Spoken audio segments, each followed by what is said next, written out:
socio-culturelle et spirituelle. Les déchets, au lieu d'être nuisibles pour notre environnement et pour notre santé, peuvent être recyclés et servir à des fins utiles. La Fondation Hassen et plusieurs associations mènent la sensibilisation à travers la Journée internationale du recyclage et zéro déchet.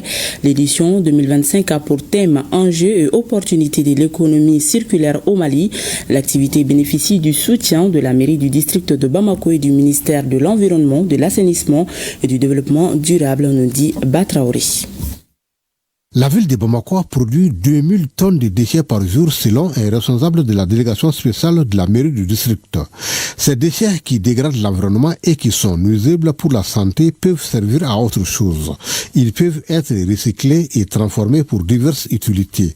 La Fondation Hassen et un groupe d'associations sont dans cette optique, d'où cette journée internationale du recyclage et zéro déchet célébrée sous le thème enjeux et opportunités de l'économie circulaire au Mali. L'objectif de la présente journée, c'est de partager, d'informer la population sur les enjeux de l'économie circulaire, l'importance de l'économie circulaire. Il s'agit de sensibiliser les populations sur la problématique de l'assainissement de nos villes, la nécessité également de valoriser nos déchets pour les réduire et pour protéger l'environnement. L'accompagnement consiste à pouvoir réellement présenter des technologies et aussi sensibiliser la population sur réellement un changement de mode, de leur manière de pouvoir vivre et voir comment est-ce que nous pouvons valoriser les déchets.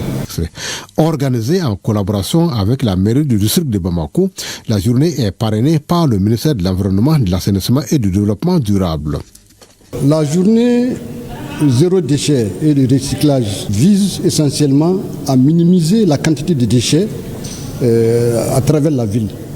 Sinon, zéro déchet, c'est un slogan, c'est vrai, mais en tout cas, l'essence même, c'est de faire en sorte que nous produisons moins de déchets et les déchets que nous produisons, que nous arrivons à les recycler au maximum et à les valoriser pour en faire des richesses. C'est là la notion de l'économie circulaire. L'économie circulaire contribue à une meilleure gestion des déchets par toutes les parties prenantes du Mali, ainsi qu'au développement d'un système entrepreneurial, contribuant ainsi à réduire le chômage et promouvoir un développement durable pour le bien-être des populations. L'activité s'inscrit dans la mouvance de la Journée internationale du recyclage et zéro déchet que les Nations Unies célèbrent le 18 mars de chaque année depuis 2022. Ouverture ce matin ici à Bamako d'un forum régional sur les prévisions saisonnières des caractéristiques agro-hydroclimatiques. Cette rencontre qui regroupe 17 pays d'Afrique a pour but de mutualiser les expériences. Il s'agit à terme de mettre à la disposition des populations et en temps réel des informations fiables sur le climat afin de leur permettre de se préparer en conséquence pour faire face à d'éventuels cas d'inondation. Le compte rendu de Tiemoro Konati. Il est bien possible de contrecarrer les effets néfastes de certains aléas climatiques à condition qu'on s'y prenne tôt. Conviction de la directrice générale de Mali Météo, s'appuyant sur des signaux provenant de la nature, comme c'est le cas à l'approche de la saison des pluies. Quand les fourmis et les haches surgissent, quand les oiseaux migrateurs passent, quand les chèvres grattent le sol, quand les bœufs s'agitent, ce ne sont pas de simples caprices. C'est le signal des changements d'état de l'eau de l'atmosphère. Quand le karité fleurit ou que le néré s'ouvre, le calendrier de la nature se met en route. Et ce vent venu du sud-ouest, gorgé d'humidité, il annonce l'arrivée de la saison des pluies. Une saison des pluies souvent émaillée d'inondations avec les conséquences qui en découlent. C'est dans le but de renforcer les mesures préventives que se tient ce forum régional sur la prévision saisonnière, une rencontre à dimension internationale regroupant 17 pays d'Afrique, notamment de la zone sahélienne. L'exercice devra déboucher sur des éléments d'information capitale au bénéfice des populations des pays concernés. Ce forum est si important parce qu'il est un pont entre deux intelligences de notre monde, toutes les deux basées en réalité sur les mêmes équations de la physique de l'atmosphère, de façon déductive pour les scientifiques que vous êtes et intuitive lors de la transmission de père en fils. Transmission qui ne se déploie pas comme la vôtre. Le transmetteur ignorant tout simplement les bases physico-chimiques de votre science. Le choix porté sur le Mali pour abriter ces forums s'est justifié par l'expérience dont il dispose en matière de prévision météorologique. Le Mali fait partie de l'un des pays pionniers qui ont expérimenté le processus de prévision saisonnière et qui les ont promus. C'est tout à fait normal qu'on revienne au Mali pour tenir cette édition du Présas après la précédente qui a eu lieu, je crois, c'était dans les années 2014. Ce rendez-vous de Bamako s'étend sur 4 jours. Il se tient en prélude à la saison des pluies qui pointe à l'horizon. Il s'agit de permettre aux populations de disposer de données fiables en vue de prendre les mesures susceptibles de se préparer en conséquence. Plus d'1 milliard de francs CFA, c'est le coût du projet Avenir Brillant 2, lancé la semaine dernière par Plan International. Ce projet devra contribuer à la promotion du développement socio-économique et d'une croissance de l'emploi de qualité plus équitable, accessible et inclusive. La finalité est le renforcement de la formation professionnelle dans les régions d'origine et de transit des migrants au Mali. Inaba. 3 millions de filles âgées de moins de 24 ans dans toutes leurs composantes bénéficieront des projets de développement pour leur autonomisation. Les domaines concernés sont l'éducation, l'entrepreneuriat et les droits sexuels et reproductifs. Pour réussir ce pari, les acteurs en charge du projet Avenir Brillant 2 sont en conclave pour l'opérationnalisation du projet afin d'accroître leur adhésion et leur implication dans sa mise en œuvre. L'objectif principal est de faire une analyse du marché du travail local au Mali afin d'identifier les raisons de la migration avec une attention particulière aux jeunes. Tout le développement, comme vous le savez, dans nos pays repose sur les maires que nous avons élus. Mon message est de s'approprier de ce projet. Le deuxième message, encore une fois, est de remercier le gouvernement malien pour la confiance qui a été placée en plan international de ces acteurs, c'est-à-dire la disponibilité des acteurs que nous sommes, pour que nous faisons en sorte qu'au bout de 3 ans, il y ait un sourire au niveau des cibles, mais également qu'il y ait une satisfaction du bailleur à continuer à aider à aller dans d'autres zones. Ce projet, financé par le ministère des Affaires étrangères d'Italie, est mis en œuvre dans les régions de Kaï, Kita et le district de Bamako par Plan International Mali, ENDA Mali et l'Association malienne des expulsés AME. Le présent atelier vise comme objectif spécifique faciliter la compréhension commune entre toutes les parties prenantes autour des objectifs, résultats et activités du projet, leur implication et pertinence au regard du contexte. Amener les acteurs clés et parties prenantes à s'approprier des rôles et responsabilités et différentes participations nécessaires pour la réussite du projet afin de bénéficier de leur implication effective. Le projet qui vient d'être lancé a une durée de 3 ans. Il contribue à donner une formation professionnelle de qualité, équitable et inclusive, tout en favorisant la croissance de l'emploi dans les zones d'origine et de transit des migrations, notamment dans les régions de Kaï, Kita et le district de Bamako. Rendons-nous à l'intérieur du pays. La ministre de la Promotion de la Femme, de l'Enfant et de la Famille a effectué ce week-end une visite dans la région de Ségou. Diarra Djeneba Sanogo a eu des échanges directs avec les femmes de Sinzanagar, d'Oguolo et Bla sur les préoccupations, tout comme celles des centres d'autopromotion, de formation et d'appui au développement rural. La première responsable du département de la femme a remis à ses sœurs de Dougouolo des équipements et matériels électriques et agricoles pour la relance des activités du centre. Ces dons est composé d'une tonne d'engrais, 11 rouleaux de grillage, une batterie lithium, 10 panneaux solaires, une pompe solaire hybride, plusieurs autres matériels de maraîchage. On en sait plus avec Ramata Konaté et Karamoko Traoré de notre bureau au RTM Ségou. À Dougouolo, Cercle de Bla, le centre de formation d'appui au développement rural reçoit les premiers dons en équipements et matériel agricole et électrique pour la relance des activités. Un don du ministère en charge de la promotion de la femme, composé entre autres d'une tonne d'engrais, 11 rouleaux de grillage, une batterie lithium, une pompe solaire hybride, 10 panneaux solaires et plusieurs autres matériels de maraîchage. Nous, les femmes de Dougouolo, nous nous réjouissons de ce don en équipement et en intrants agricoles. Ça va beaucoup alléger nos souffrances et contribuer à l'épanouissement des femmes, la réduction de la migration des jeunes. Bref, tout le village va bénéficier de ce don. D'abord, cette visite s'inscrit dans le cadre des orientations données par les plus hautes autorités, des orientations qui concernent la proximité des autorités aux populations, surtout aux populations rurales. Les femmes de Sinzanagar et Bla reçoivent aussi la visite du ministre en charge de la promotion de la femme. Question de constater de visu les réalités du terrain. J'ai été un peu choquée de voir ces braves dames-là dans ces différentes localités au niveau de ces grands bâtiments construits par l'État mais qui sont délabrés, délaissés. Donc, alors que ces centres-là servent d'appui et d'accompagnement dans le processus d'autonomisation de ces différentes femmes. Nous allons tenir des plans d'action spécifiques pour chaque localité et essayer de voir comment venir en appui de façon cohérente pour ces femmes-là. Et j'ai profité de l'occasion aussi de leur informer de la tenue des États généraux, qui est une première au Mali par le département. Dans les localités visitées, le ministre a véhiculé des messages de paix, d'unité, d'entente entre les fils du pays en général, ceux du terroir en particulier, pour le développement du Mali, conformément à la vision du président de la transition, général d'armée Assimi Goïta. Face aux effets dévastateurs des changements climatiques et à l'insécurité persistante, la région de Badiangara bénéficie d'un nouveau projet appelé Danida.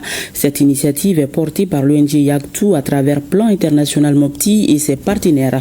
Elle vise à fournir une assistance humanitaire vitale et à renforcer la résilience des communautés les plus vulnérables. Reportage Agibou Koulibaly, Mahamadou Sidibé et Oumar Kindo. Le lancement de ce projet Danida est une réponse concrète au choc climatique et aux conflits récurrents qui affectent profondément la région de Badiangara. Pour les autorités communales, l'arrivée de ce projet est une réelle opportunité pour les populations de Badiangara dans la lutte contre les effets des changements climatiques. Badiangara, comme plusieurs régions du centre, est frappée par la crise multiforme, les changements climatiques forgeant des femmes et des jeunes à l'extrême de la pauvreté. Une fois de plus, Plan International à travers Yaktu vient de frapper à nos portes dans le cadre d'amélioration de la résilience de nos communautés les plus touchées pour le partage des grandes orientations du projet avec les différentes parties prenantes. Pour le partenaire technique et financier, l'objectif de ce projet est de bâtir une génération plus forte, plus instruite et capable de faire face aux défis de demain. Ce projet contribuera à rendre plus résilients des communautés, des femmes à plus de 90%, pour les permettre de venir en aide à des jeunes filles qui vont pouvoir fréquenter le plus régulièrement des écoles et faire d'elles des femmes instruites du futur. Pour le chef de l'exécutif régional, ce projet Danida vient en appui aux efforts de l'administration pour restaurer la paix et accompagner le relèvement des communautés. Nous restons convaincus que les efforts consentis ne seront nullement vains, car Plan International a eu l'intelligence de mettre en avant le partenariat impliquant les différentes parties prenantes de l'État.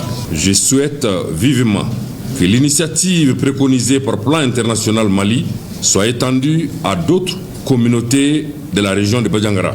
Nous réitérons la disponibilité des autorités régionales de Badiangara à vous accompagner pour atteindre les objectifs. Avec le projet Danida, Badiangara s'inscrit dans une dynamique de résilience face aux crises multiformes. Le lancement a été ponctué par une prestation théâtrale sur les conséquences du dérèglement climatique sur la vie des populations locales.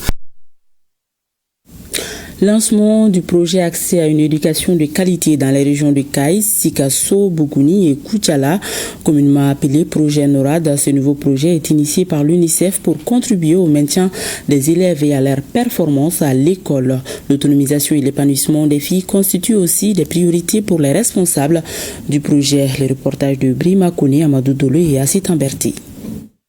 Le projet Accès à une éducation de qualité dans les régions de Kaï, Sikasso, Bougouni et Koutiala, communément appelé projet NORAD, vient d'être lancé dans la capitale de l'Or Blanc. C'est une initiative de l'UNICEF qui devra être mise en œuvre par l'Académie d'enseignement de Koutiala, les collectivités territoriales et les comités de gestion scolaire. Le projet NORAD devra se concentrer sur l'amélioration de l'accès, de la rétention, de la réussite et de l'apprentissage des élèves à travers 5 produits majeurs. Produit 1, améliorer l'accès à une éducation inclusive de qualité à 7000 enfants. Produit 2, améliorer la qualité de l'apprentissage de 30 000 enfants et intégrer dans les écoles. Le produit 3, créer un environnement d'apprentissage protecteur et propice pour 7 000 enfants et réintégrer ou intégrer dans les écoles.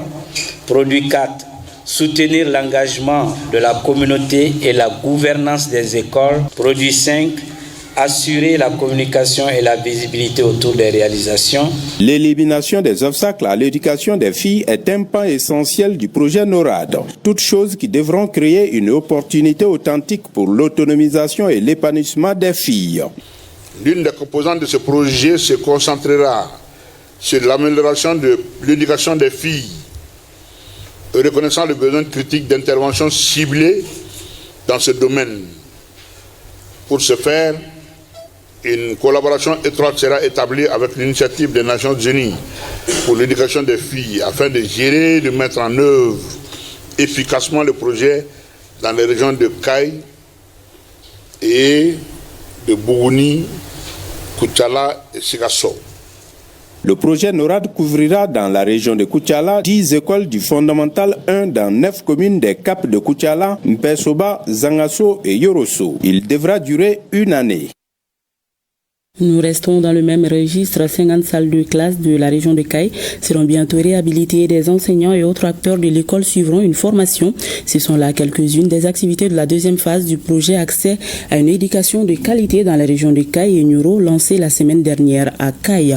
Le projet s'étend sur une période d'1 an. Il est le fruit d'un partenariat entre l'UNICEF et l'agence norvégienne de coopération au développement NORAD. Il vise à lever les principaux obstacles à la scolarisation afin de permettre à tous les enfants de poursuivre le cycle d'enseignement fondamental. On en sait plus avec Balkissa Sadibou Chérif Aïdara. L'achèvement du cycle d'enseignement fondamental par les enfants, surtout les filles, constitue un véritable défi dans la région de Kaï. Une triste réalité due à de nombreux obstacles liés à la scolarisation que l'UNICEF entend franchir à travers un appui aux académies d'enseignement de Kaï et de Nyuro du Sahel grâce à la mise en œuvre de la deuxième phase du projet Accès à une éducation de qualité dans les régions de Kaï et Nyuro. Dans la région de Kaï, le taux d'achèvement primaire a chuté de 80% en 2019 à 73% en 2023. Illustrant encore davantage la nécessité d'agir, ce projet se concentre sur l'amélioration de l'accès, de la rétention et de la réussite à travers 5 axes majeurs. Le gouverneur de la région de Kaï a souligné les acquis de la première phase du projet qui s'est étendue sur la période 2016-2023. 2340 enfants de 7 à 8 ans, dont 1262 filles ont été insérées à l'école, 3129 enfants de 9 à 13 ans, dont 1573 filles ont été transférées en classe de 4e année ou 3e année du fondamental 1 et 300 adolescentes de 14 à 18 ans qui ont été dotées en kits AGR et installées en 2022 mènent actuellement des activités socio-professionnelles et d'autonomisation. Mais malgré ces résultats positifs et encourageants, il existe encore des couches d'enfants qui restent toujours marginalisées et laissées à leur triste sort. Cette deuxième phase du projet qui s'étend sur 1 an permettra de réhabiliter 150 salles de classe à travers l'approche communautaire, de former des enseignants et autres acteurs de l'école, de doter les enseignants et élèves en kits pédagogiques et individuels, de mettre en place un système d'apprentissage alternatif à travers un programme radio dans les écoles et enfin de mettre en place un système de suivi-évaluation. Une nouvelle coordination des associations vient de voir le jour à Banamba, dans la région de Koulikoro. Il s'agit de la coordination des associations pour le développement du cercle de Banamba, CADCB. Elle est dirigée par Abdrahman Mouridrami pour un mandat de 4 ans renouvelable une fois. De retour de Banamba, Adama Traoré et Adama Singari. Nous sommes ici dans la salle du nouveau foyer des jeunes de Banamba, un lieu indiqué pour le lancement des activités de la coordination des associations pour le développement du cercle de Banamba. Une coordination mise en place dans le but d'accélérer le développement harmonieux du dit cercle. Le président de la coordination, Abdraman Mouridramé, place son mandat sous les signes d'ouverture et de la recherche de solutions pour le développement escompté. Il est à la tête d'un bureau exécutif de 36 membres, dont une femme. CRCB est créé dans un but d'améliorer les conditions de vie des populations du cercle, promouvoir et soutenir les activités généralistes de revenus. Les parrains de la cérémonie, par ailleurs chef de village, apprécient la démarche. C'est le lieu de remercier vivement les jeunes pour la mise en place de cette coordination qui devrait consolider le développement tant recherché. Quant aux autorités préfectorales, elles manifestent leur soutien et leur accompagnement pour aboutir à un résultat concret. Les représentants de l'État élus et d'autres responsables administratifs qui n'ont d'autres devoirs qui en tout cas d'œuvrer pour l'application de la politique nationale du gouvernement. La cérémonie s'est achevée par la présentation des attestations reçues par les jeunes des 9 communes du cercle de Banamba formés à la citoyenneté du 11 au 18 février dernier à Bamako. Auparavant, une minute de silence avait été observée en la mémoire de toutes les victimes civiles et militaires tombées sur les champs d'honneur. Retour à Bamako, le Front populaire des jeunes du Mali et l'association Mali-Tilekura ont animé vendredi dernier un point de presse. Les deux organisations soutiennent les autorités de la transition dans leur démarche par rapport à la relecture de la charte des partis politiques. Par ailleurs, le Front populaire des jeunes du Mali et l'association Mali-Tilekura exhortent les Maliens à sortir massivement pour la phase finale de cette relecture prévue la semaine prochaine. Pour plus de détails, écoutons le coordinateur général du district de Bamako de l'association Mali-Tilekura, Oumar Koulibaly, est au micro de Abdul Karim Kaba. Nous avons initié ce point de presse, association Mali-Tilekura et puis Front populaire des jeunes du Mali, et pour informer l'opinion nationale et internationale par rapport aux initiatives prises par les autorités, les plus hautes autorités de notre pays, à savoir le général d'armée Assimi Goïta, pour les consultations des forces vives de la nation, et surtout portant sur la loi 05-045, portant la charte des partis politiques. Voilà, donc c'est pour expliquer les contenus de la concertation. Il s'agit de prendre l'opinion, d'écouter l'opinion sur les principes et les fondamentaux d'une loi qui doit désormais énoncer le fonctionnement, la formation et des modalités des partis politiques au Mali. Nos attentes est que tout le monde participe, Et il y a la phase nationale qui est attendue le 28 et 29 de ce mois. Donc nous demandons à tout le peuple du Mali, à tous les Maliens, de participer massivement, mais aussi activement à cette concertation nationale, parce que c'est dans la discussion que nous pouvons vraiment trouver des compromis, et des compromis qui pourront nous permettre de sauvegarder la souveraineté que les plus hautes autorités ont annoncée de 2020 à aujourd'hui. Ce soir, dans Focus Santé, nous vous ouvrons les portes de la clinique périnatale Mohamed VI de Bamako. Cette structure sanitaire publique dédiée à la promotion de la santé de la mère et de l'enfant dispose de 3 services avec une capacité globale de 79 lits. Il s'agit du service de gynécologie obstétrique, de celui de la pédiatrie et de néonatologie, le service de réanimation mère et des soins intensifs. L'imagerie médicale et le laboratoire sont également disponibles. Plus de détails sur le savoir-faire de cette clinique avec Koumba Sissé et Sidiki Koulibaly. Don du royaume marocain au peuple malien, la clinique périnatale Mohamed VI, située à Sebeninkoro, est créée il y a quelques années pour prendre en charge les grossesses à haut risque et les enfants de 0 à 59 mois. À cet effet, elle est dotée des appareils permettant d'apporter des soins de qualité aux patients. À la maternité de la clinique, si une femme enceinte arrive, elle est accueillie dans la salle d'urgence où toutes les décisions de traitement la concernant sont prises grâce grâce à des équipements disponibles. On peut tout faire ici, conditionner, stabiliser la malade avant de l'envoyer soit en salle d'accouchement, soit au bloc opératoire ou même en hospitalisation. La salle d'accouchement, quant à elle, est dotée d'une table électrique qui s'adapte à toutes les positions que la femme en travail désire. Au cours de l'enfantement, les équipements nécessaires sont là pour contrôler l'état de la femme ainsi que du futur bébé et signaler un danger quelconque. Nous avons le monito qui est là. Ça permet de prendre les paramètres, la tension, la température, les battements du cœur de la maman. Et l'autre appareil qui est branché.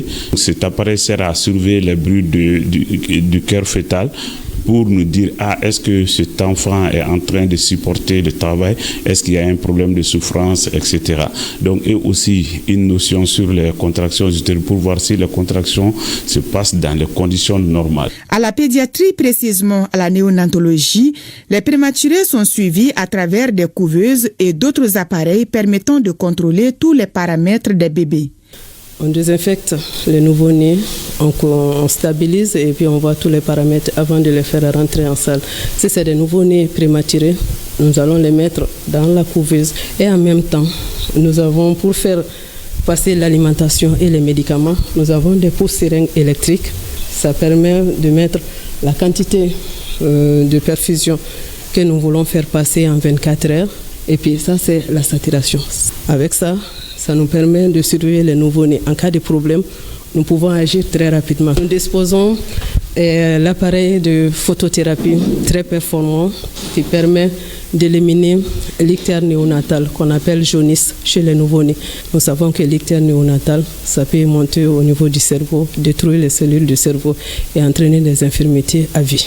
Ces 2 dernières années, nous avons réalisé plus de 3000 consultations pédiatriques des enfants de 0 à 5 ans et nous avons hospitalisé environ 300 nouveau-nés, dont majoritairement des nouveau-nés prématurés. En cas de problème de santé, le bébé est transféré à la néonatologie, la maman à la salle de réanimation et soins intensifs. Le service de réanimation mère a une capacité de 6 lits. Tous les lits sont équipés de moniteurs pour prendre en charge les femmes qui viennent en détresse respiratoire ou en détresse circulatoire ou en détresse neurologique dans le péripartum, c'est-à-dire dans les périodes qui entourent l'accouchement. Et au niveau des soins intensifs, la modernité touche aussi les appareils qui vont faire circuler les médicaments, qu'on appelle généralement les pouces seringues électriques, et nous pouvons effectuer des radiographies au lit des malades. Les surveillances sont effectuées de sorte que l'équipe soignante de dehors peut voir tous les paramètres. En plus de ces 3 services dédiés à la mère et à l'enfant, les services de l'imagerie médicale et le laboratoire sont également dotés de plusieurs appareils pour le diagnostic des pathologies. Nous avons un scanner Optima 16 barrettes de General Electric. Il est couplé à un injecteur automatique.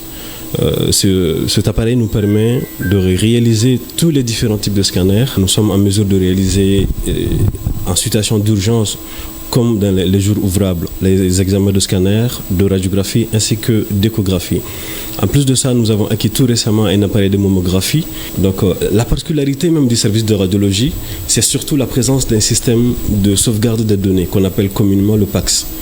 Donc ce système permet de sauvegarder les données sur au minimum une 20aine d'années. Nous avons une unité d'hématologie, une unité de biochimie, une unité de sérologie et immunologie. Nous avons aussi une unité de banque de sang. Par rapport aux équipements, nous avons vraiment des équipements de dernière génération qui nous permet aujourd'hui de faire des analyses plus poussées. Par exemple, nous avons un appareil de Qualis qu'on appelle Qualis 3, cet appareil qui nous permet de faire le phénotypage et le groupage systématique. Ça, c'est le groupage de façon automatique. Nous avons aussi des automates d'hémostase qui nous permettent d'aller vite en cas d'intervention d'urgence pour le bilan préopératoire. La clinique périnatale Mohamed VI n'est pas utilisée à hauteur de souhait. Pour la plupart de la population, donc ils pensent que nous sommes une structure privée. Or, tel n'est pas le cas.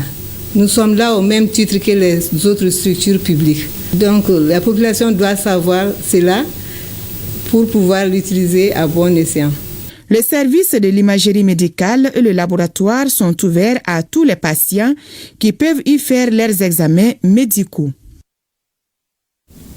C'est parti pour la 3e édition du Festival Poisson sur la place du Cinquantenaire. Le Festival du Poisson est un rendez-vous annuel des restaurateurs et des professionnels du secteur du poisson. L'édition 2025 se tient autour du thème « La protection de l'environnement ». Ibrahim Kaoukounate et Teb Adjaouiakoui. Le Festival Poisson est un événement annuel à la fois culinaire et culturel. Il vise à promouvoir la consommation du poisson local et valoriser la filière halieutique. Cette année, la protection de l'environnement est au centre des débats. Le Mali est le 3e pays en matière de la pêche et je souhaite aller plus loin en innovant, notamment en formant les femmes à la transformation du poisson qui reste un produit abordable chez nous. Nous espérons vivement que le gouvernement nous accompagne dans cette initiative. Le festival en est à sa 3e édition et le thème retenu cette année est la protection de l'environnement. Il se déroulera sur 11 jours. Le festival, c'est une bonne occasion, c'est un lieu de paix et de retrouvailles et surtout de cohésion. On a apprécié et on salue des passages l'initiative Tanti Choco, une femme battante, et on exhorte toutes les femmes à faire comme elle. Ce festival dédié aux poissons est aussi un espace permettant aux participants d'étaler tout leur savoir-faire. Parce que le festival du poisson est meilleur du festival. C'est le meilleur. Oui, ça marche. Le Festival du Poisson, c'est aussi des espaces de jeux pour les enfants et des scènes d'animation tous les soirs sur la place du Cinquantenaire jusqu'au 27 avril 2025. Lancement à Ségou des activités du Festival des masques et marionnettes de Markala, FESMAMA. La cérémonie de lancement présidée par le ministre de l'Artisanat, de la Culture, de l'Industrie hôtelière et du Tourisme a été marquée par plusieurs activités dont un spectacle à grandeur nature sur le sauvegarde de l'environnement. L'édition 2025 est le fruit d'une collaboration entre le club de Markala et le complexe Blomba, Kandesila et Bakari Traoré pour plus de détails.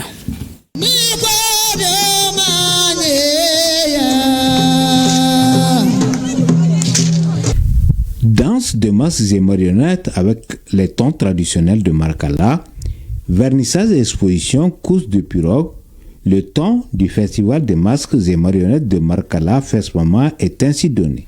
Cela en présence du ministre de l'Artisanat, de la Culture, de l'Industrie hôtelière et du Tourisme, des autorités de Markala, les passionnés de la culture, plusieurs personnalités et bien sûr le grand public.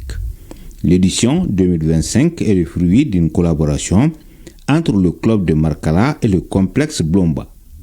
Une édition matérialisée par plusieurs innovations, dont des émissions thématiques et des spectacles de grandeur nature, comme ce spectacle intitulé Ma Ite Sabali, un spectacle de profondeur artistique composé de masques, de danseurs, un conteur avec des messages certains. C'était de montrer l'autre aspect du Sogobo, qui est l'aspect créatif du Sogobo. Le message, c'est vraiment un message écologique. C'est l'interpellation de l'homme par rapport à sa responsabilité vis-à-vis de la préservation de la planète et de l'environnement.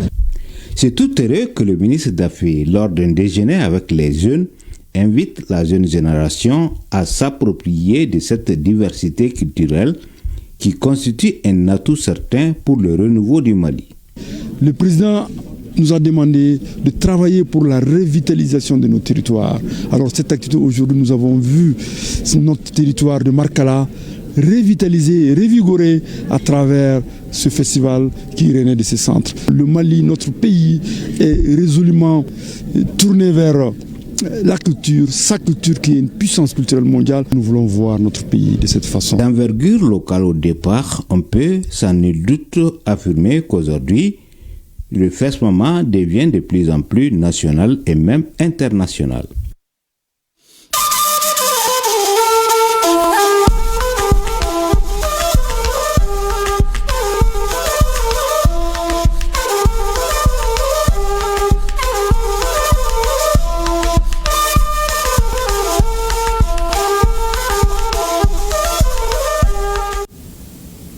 Les forces de défense et de sécurité du Niger ont mené la semaine dernière des opérations de grande envergure dans le cadre de leur mission de sécurisation du territoire.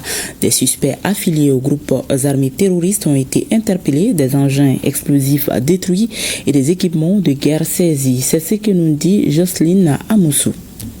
À l'ouest du pays, dans le cadre de l'opération NIA, 2 incidents liés à des engins explosifs improvisés se sont produits ce vendredi 18 avril 2025 dans les environs de Niaktiri, alors qu'une patrouille des forces de sécurité menait une mission de reconnaissance dans la zone. Le premier engin, détecté à temps, a pu être neutralisé sans provoquer de dégâts. Malheureusement, quelques instants plus tard, une seconde explosion a eu lieu, causant la perte d'un de nos vaillants soldats. En cette douloureuse circonstance, les autorités adressent leurs condoléances les plus sincères à la famille du défunt, durement éprouvée par cette tragédie. Sur la rive gauche du fleuve, dans le cadre de l'opération Al-Mohau, les forces de sécurité poursuivent avec efficacité leurs actions de stabilisation dans la zone. Au cours des dernières 72 heures, les patrouilles de sécurisation menées dans l'ensemble du secteur d'opération ont permis l'interpellation de 6 individus formellement identifiés comme membres de groupes criminels. 3 d'entre eux ont été arrêtés au marché hebdomadaire de Tanchilé, tandis que les 3 autres ont été capturés dans le secteur de Kouka-Ouamia à proximité de Filengue. Parallèlement, un autre détachement des forces engagées dans la zone de Sanam a procédé à l'interception d'un camion suspect en partance pour Tawa. Ce véhicule transportait un important lot de matériel logistique, notamment 36 tricycles et de nombreux accessoires pour motocyclettes, incluant des pièces de rechange. Une autre intervention a été menée dans le secteur de Doumogada. Elle a permis l'interpellation d'un individu identifié comme un important complice au service de groupes armés actifs dans la zone frontalière. Chargé de surveiller les mouvements des forces de défense et de sécurité et de coordonner les actions violentes de ses commanditaires, ce dernier jouait un rôle clé dans la chaîne logistique et opérationnelle de ces groupes. L'analyse de son téléphone portable saisi lors de son arrestation a permis de corroborer les soupçons à son encontre, confirmant sa pleine implication dans des activités hostiles à la sécurité nationale. Au Burkina Faso, le cardinal émérite Philippe Ouédraogo a célébré hier la fête de Pâques avec les pensionnaires de la maison d'arrêt et de correction de Ouagadougou, une communion pour montrer à des détenus qu'ils ne sont pas oubliés. L'occasion était belle pour l'émérite de lancer un appel à la population à plus de compassion envers les personnes vulnérables. Reportage à Daouda Ouattara et Pinidje Nyanou. Le Christ est ressuscité ici à la maison d'arrêt de correction de Ouagadougou-Mako. Une résurrection célébrée à travers des louanges et des prières. Un moment de partage entre le cardinal émérite Philippe Ouédraogo et les pensionnaires des lieux. C'est la victoire de notre Seigneur Jésus-Christ sur la mort. C'est un événement de grande importance et tous ceux qui croient en lui seront sauvés. C'est cette résurrection qui nous a valu la rédemption, le salut.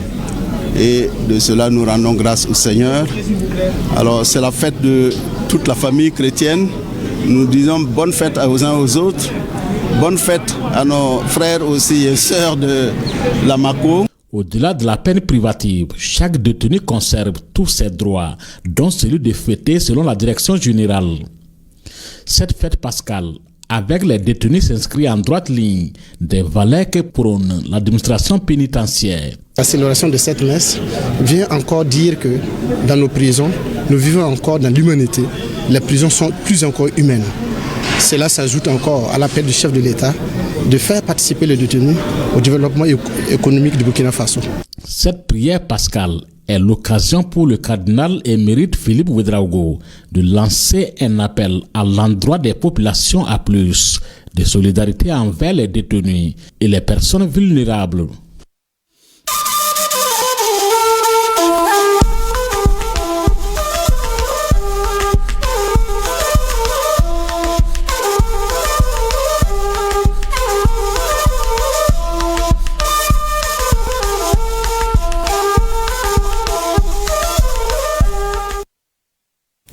L'Église catholique est en deuil. Le pape François n'est plus. La triste nouvelle a été annoncée par le Vatican, mettant fin à un pontificat de plus de 12 ans marqué par des réformes relatives à la justice sociale, à l'écologie et au dialogue interreligieux.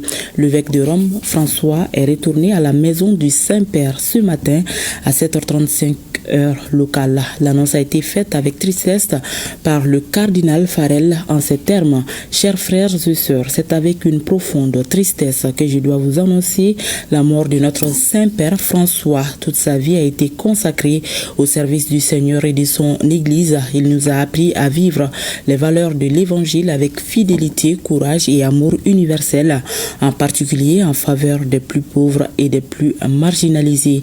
L'Argentine, le pays natal du pape François, décrète une semaine de deuil national. Il est décédé à l'âge de 88 ans. Voyons l'héritage immense du pape François avec Garibou Pérou. À la place Saint-Pierre, le pape François était au milieu des fidèles. Il a célébré hier seulement la victoire du Christ sur la mort. Le pape François, que beaucoup appelaient pape des pauvres, des marginaux, s'est éteint après avoir souhaité joyeuse Pâques et s'était offert un bain de foule en papamobile au milieu des fidèles catholiques. La cloche du Vatican sonne 88 fois, soit l'âge de celui qui est né le 17 décembre 1936.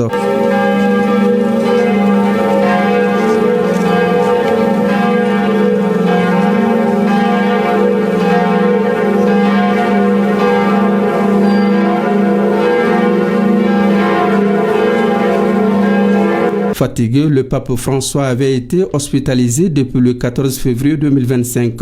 Élu en 2013, il était le premier pape latino-américain et non européen depuis plus de 1000 ans. Il a marqué son pontificat par son engagement en faveur des pauvres, sa promotion du dialogue interreligieux et ses positions progressistes sur des questions telles que les changements climatiques et l'abolition de la peine de mort. Le pape François, que personne n'avait vu venir au Vatican en 2013, a privilégié l'humilité plutôt que la grandeur. Il fuyait par exemple la limousine papale et insistait à partager le bus qui ramenait les autres cardinaux. À l'écoute des plus vulnérables, le pape François a cultivé une réputation au goût simple, renonçant à de nombreux signes distinctifs d'un souverain de haut rang. Il voyageait généralement en classe économique et préférait porter la robe noire d'un prêtre plutôt que le rouge et le violet de sa nouvelle fonction. La nouvelle de son décès a suscité des réactions de deuil à l'échelle mondiale. Des leaders politiques, des groupes religieux, des communautés du monde entier ont salué son héritage de compassion, de justice sociale et de réformes au sein de l'Église catholique. Peu après sa nomination en 2013, il a participé à une marche contre l'avortement à Rome.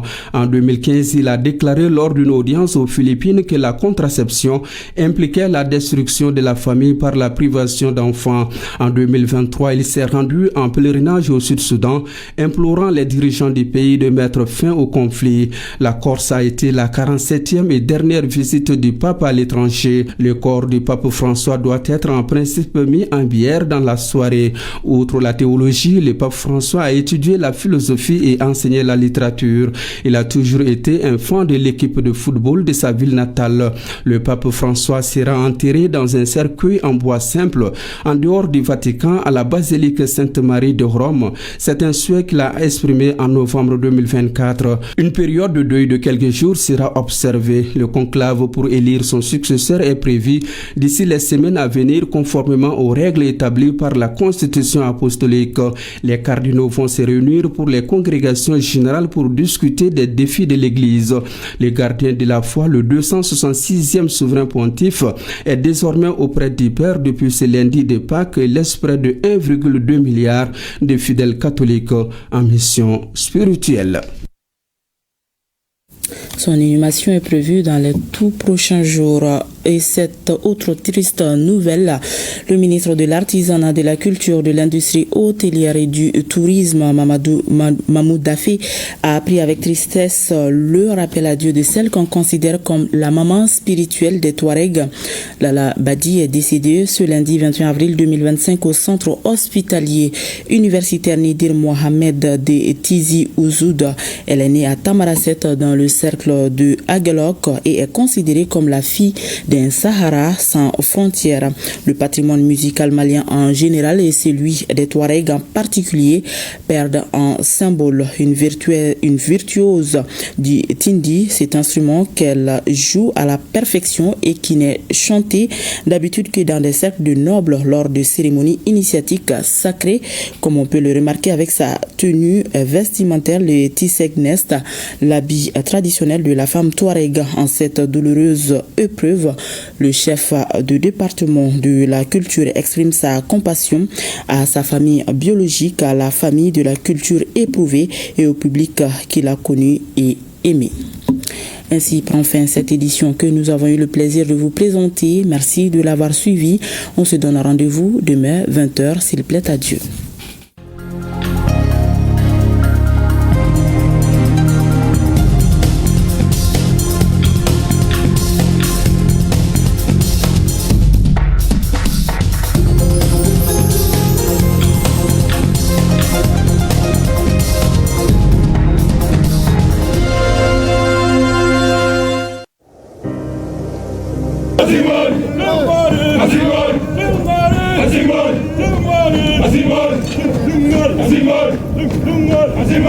Nous laissons derrière nous tout ce que nous avons de plus cher. Enfants, épouses, amis, pères et mères. Fièrement, nous répondons